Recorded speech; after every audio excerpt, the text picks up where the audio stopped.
Pac-12 after dark, masking as Big Ten conference teams in the Women's College World Series. UCLA, after a bogus call, walks it off. Jessica Clements and the Bruins beat Oregon in the opening game of the Women's College World Series. Let's talk about it.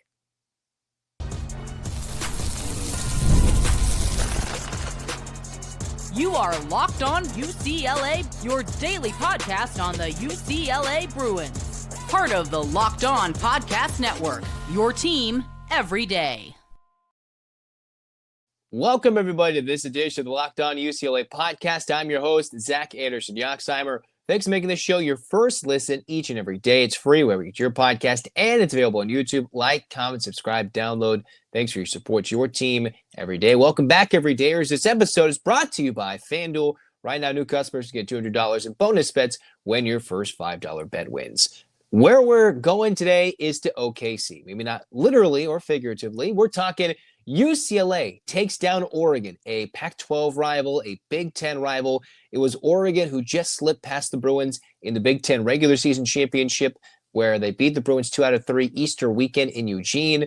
Well, when it counted the most at the moment in OKC in the Women's College World Series, the Bruins, after trailing early, an Alexis Ramirez 2-run blast put the Bruins up 2-1 after some pretty bad base running and terrible execution in the bottom of the 6th. The Bruins still only led 2-1 in the top of the 7th before Oregon leadoff double, bunts the runner over to third, and a wacky obstruction call. I think the spirit of the rule versus the technicality of the rule is not the same thing that was applied, all right? The spirit of the rule, where the ball clearly beat the runner at the plate on the throw from third, where UCLA, it's like they had the out.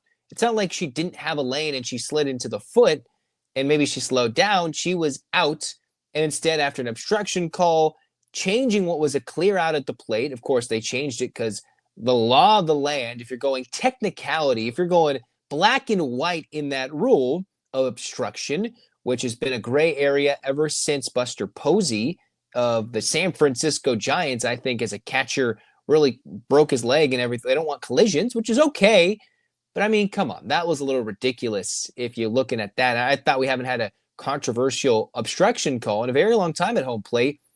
And where UCLA had to clear out, I was very frustrated. Well, okay, it didn't matter because the Bruins come up bottom 7. It's tied 2-2. They limit the damage. Caitlin Terry does.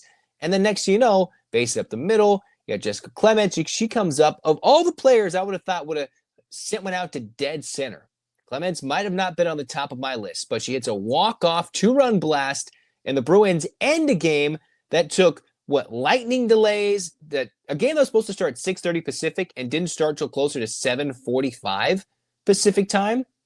All right? Mixed in with the lights turning off, it felt like there was some sooner wackiness trying to mess with this game.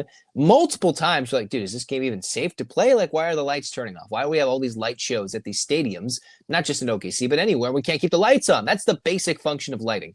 And then, okay, UCLA survives that. And after all that, an early trailing opportunity, the Bruins get the 2-run blast, and a pair of 2-run blasts powers the Bruins to the winner's bracket portion of the Women's College World Series. The second walk-off home run of the day. Of course, everybody's going to look at Oklahoma, where they hit their 2-out, come from behind walk-off blast with a SoCal native, and they survived their opening game. You saw so many things going on in a crazy day. The Bruins move on to take on Texas Tech. We'll talk about that in a minute. But let's talk about UCLA. Their second walk-off bomb in about a week, right? You had Jordan Woolery, who hit the come-from-behind walk-off blast to save the season. Then UCLA shuts out South Carolina in Game 3. Caitlin Terry takes the ball again. She goes all 7 innings. Should have gotten a much better result. The win in 7, as opposed to the Bruins needing to go to the bottom of the 7th. But man, oh man, in these games, you got to win these close games. And at times during the season, earlier on, UCLA didn't have, I think, the gall to do. They just didn't have what it took to win some of these close games against the better teams in the country. Now, it helped that UCLA had a lot of scouting against Oregon. They knew what they were matching up against, of course, as previous conference rivals, having already faced them in Eugene. As neutral as it gets as a neutral site, right? You're not playing in Eugene with the conference title on the line. You're playing for a national championship, if you will. And if there's a team that wants to go dethrone Oklahoma, UCLA wants to throw their hat. They want to throw their ball, their gloves, anything. They want to get ready and put their hands in the ring, be like, let's go. Let's rock and roll. and the Bruins survive game one. And that's what I mean, survive. They led it 2-1. They played a great game, top to bottom. And finally, they came through with a big-time win. All right, this is a weekend that your season can end as soon as May 30th, all right? And, by the time that game ended in OKC, it was May 30th. Here we are recording it on the West Coast, and it's still May 29th. The games that occurred on Thursday, you had Oklahoma walking off Tennessee, current now SEC rivals, where Tennessee was up 3-1. Oklahoma had a 2-out, 3-run blast. Texas beat the 3 seed Florida. You're like, okay, 3-0 dominance from Texas, 2 hitting the Gators, who could swing the bats really well. You had Texas Tech beating an unranked Ole Miss team. So one half of the bracket's all SEC teams to beat each other up. You've got Texas Tech, who beat Ole Miss on an unearned run that came home on a double and an error. And then next thing you know, the Bruins in the all Big Ten opening game win it and are moving on. And remember, they do this thing where if you win and then you lose, you get thrown to the other side of the bracket.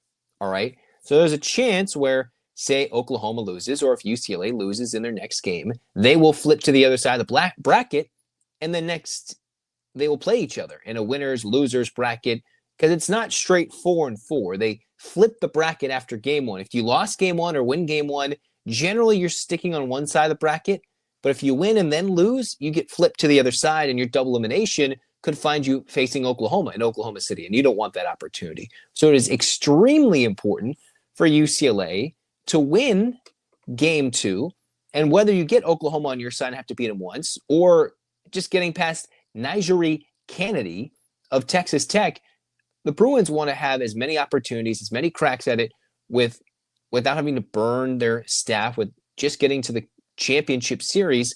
Great opportunity for UCLA, who had 7 hits, survived the 1 error, and when they had first and second, nobody out, bunted, survived the bunt attempt.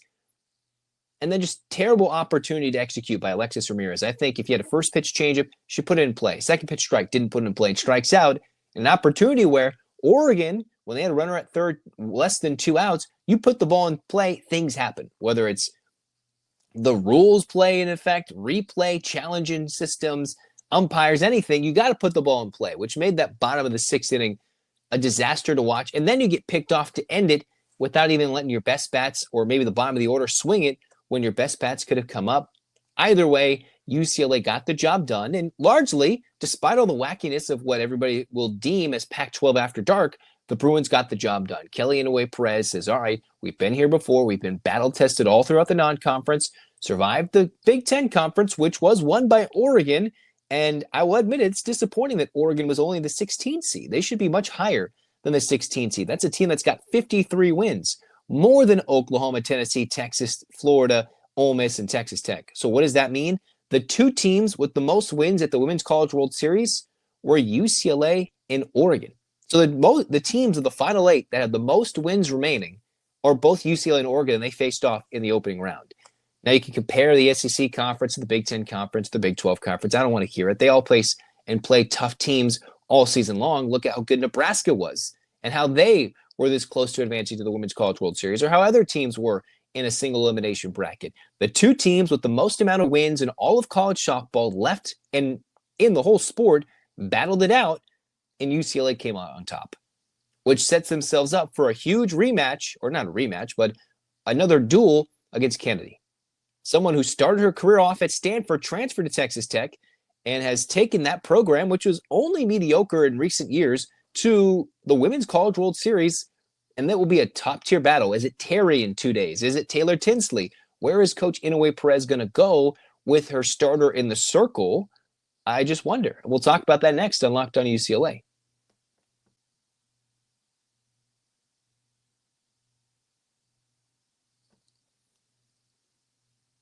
The NBA playoffs are in full swing, and every night delivers highlight-worthy performances. The major momentum shifts, can't-miss moments, whether it's the game-winning shot, breakout players. There's never been a better time than getting on the action right now with FanDuel, because it's easy to stay in the game with FanDuel. Before tip-off, live, player props, performance trends, same-game parlays. Fans have more ways than ever to play smart and win big. Think about it. The Knicks stay alive and get to Game 6. Is there going to be absolute craziness when the Knicks go back to Indiana? Is it, oh, doesn't matter who wins the Eastern Conference and you're going to go put it all in mixing in with the likes of, OKC's done some great things.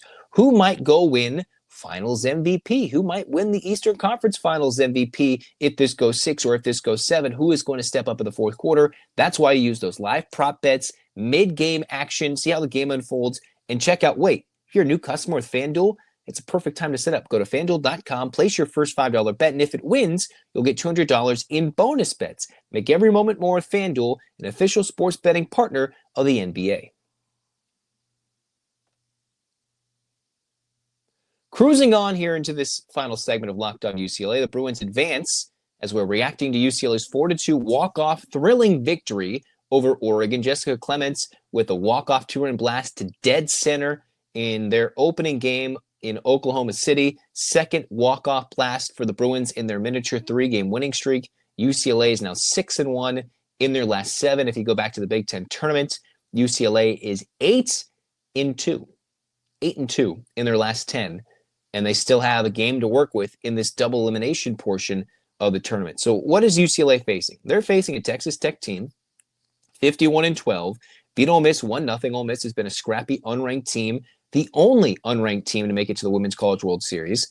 And Tech went through and beat them because Kennedy was an absolute star. Remember, she was a player that started her career at Stanford, only a junior heading from Topeka, Kansas. The funny thing is last year, the season ended to Stanford. UCLA's Pac-12 membership, their last game ever as a Pac-12 member in the Conference of Champions was to Stanford and to Kennedy, who came in and shut down the Bruins in their double elimination portion of the Women's College World Series. She went 7 innings, 4 hits, 1 earned run, 8 Ks, no walked, and 1 free pass issued after hitting one Bruin through 97 pitches. And the Bruins last year went with Caitlin Terry and Taylor Tinsley. Now, that was against Stanford, but they're facing the same dominant arm in the circle. And this is what Nigeri Kennedy did in her game against Ole Miss. All right. Against Ole Miss, she went 7 innings, 10 Ks, 2 hits. Against Florida State in the Super Regional, this is what Kennedy did. 7 innings, 2 hits, 4 Ks. 1 run against Florida State in game 2, but 7 innings, limited hits, limiting the damage, and a 3-0 win at Florida State and a 2-1 win against Florida State. Has been absolutely dominant. Dominant. Although the one start she did get torched a little bit was against Mississippi State, went 5 innings, gave up 8 hits, and a total of 6 runs, not all those earned. So there is a potential to get to Kennedy.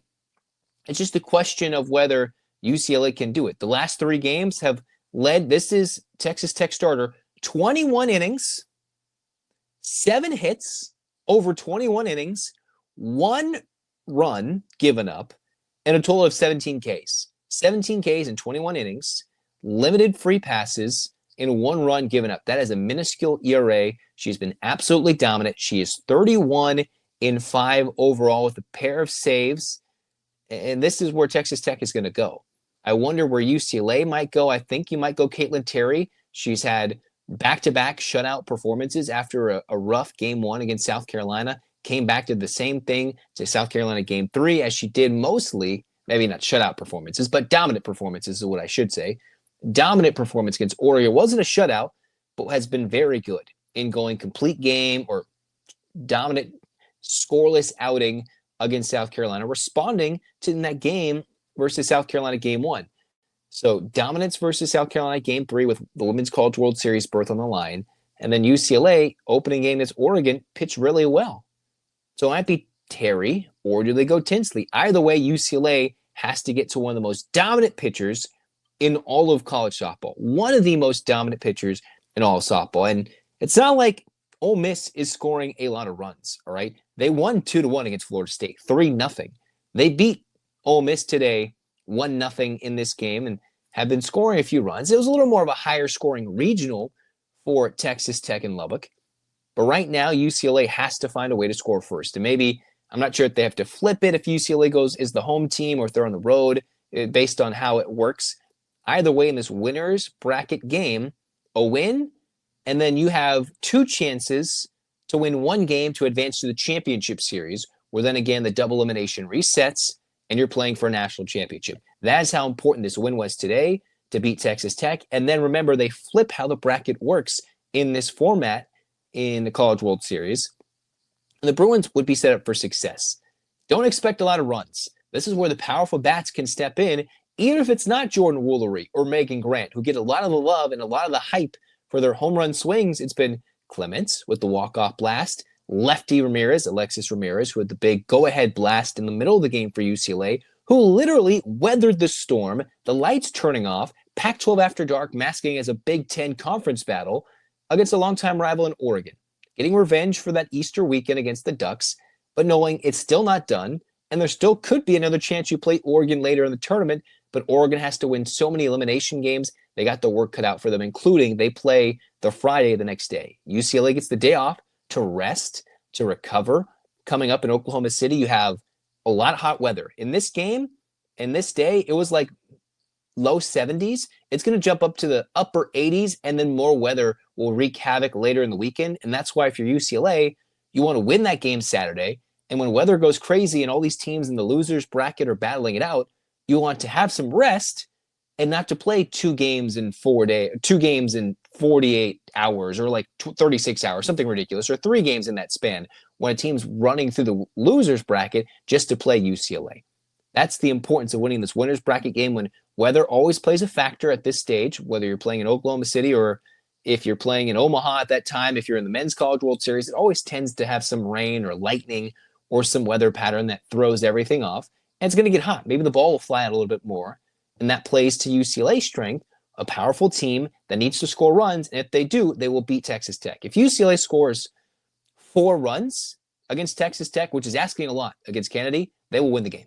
If they score 4 runs, they will win the game. If you're within 3, that's doable. 2 or less, then Texas Tech is probably doing something really well, and that's Nigeri Kennedy, who came over as a transfer from Stanford to Texas Tech. That just tells you a lot about how this NIL and transfer portal has affected the game from softball, any sport. The portal and NIL has truly transformed where kids go to school, where they're playing their college athletics, and sometimes transforms programs like Texas Tech, where Kennedy is taking her team on the verge of getting to the championship series with 1 or 2 wins, right? The Bruins have their work cut out for them, and it'll be a fun, exciting ride to see where it goes. All right, so get your hands up, Bruins fans. 8 clap time, baby. And 1, 2, 3, 4, 5, 6, 7, 8. UCLA. UCLA, fight, fight, fight. This has been Locked On UCLA. Zach signing off. Go Bruins.